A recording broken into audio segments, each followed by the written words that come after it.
fishing.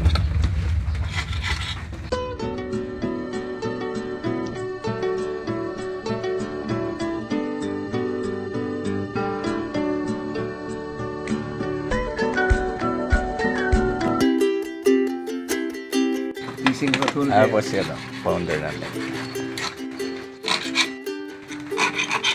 Rod holder. Fishing rod holder. Rod holder. Ito na po yan. Ini sila gibo. Yan muna. Gibo na lang.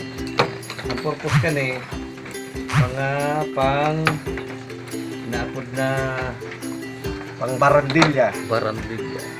Ini man automatic fishing rod holder.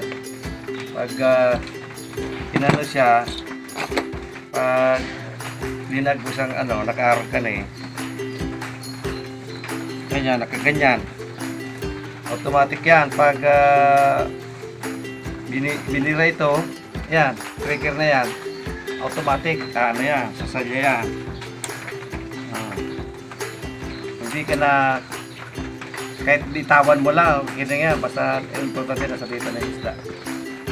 Nagagamitin ko, tagal nang din nagagamit din Kaya magawa ng paraan para magamit. Parang dito lang. Hindi, walang magawa. Kaya gumagawa-gawa. Hanggat meron pa tayong time.